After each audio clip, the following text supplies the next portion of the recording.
There are times when we would like the parts of a mechanism to turn separately or move separately.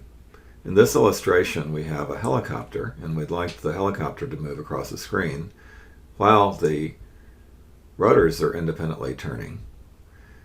We can accomplish this by positioning the main rotor at the top of the helicopter, and once we have it in place, we can then make it part of the body as a subcomponent by grabbing the icon in the sprite corral, dragging that on top of the helicopter body, at which point a brown outline appears. And now the two parts move together. We perform the same task with the rotor, once again dragging the sprite icon out of the sprite corral, dropping it on the helicopter body, and now all three will move together. This allows us to turn the rotor without moving the body, so it's moving independently. And we can keep this going by putting it in a forever loop like this, and now it's turning a little bit faster than I would like, so I can add a wait statement, and I'm going to make it delay about 1/10 of a second each time, so that now it's moving a little bit more slowly. And I'd like to start this action occurring by making it start when I click the green flag.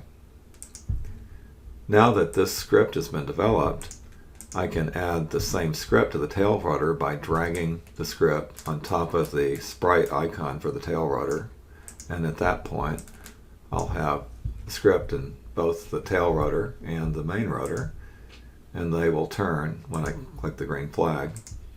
I can cause the main body to move forward by using a move command. So each time I click move, it'll move forward. And I use the now familiar method of dropping it into a forever loop and then adding a delay. Again, I'm going to use 1/10 of a second. And I can make that happen by dropping the green flag on top, and then when I click the green flag, the rotors turn as the helicopter moves forward. Eventually, this will go off the edge of the screen. However, I can make it come back by grabbing the go to center of screen block, and that will bring it back. And in the future, I can just check to see if the X position is greater than the right edge of the screen, that is greater than 240, and if it is, I'll set it back to the left edge of the screen. So now it should go off the edge of the screen but then come back as it does.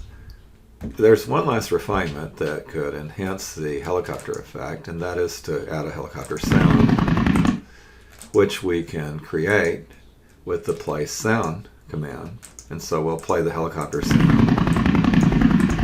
Now if we want that to continue, we can also drop it in a forever loop and also cause this effect to start when I click the green flag.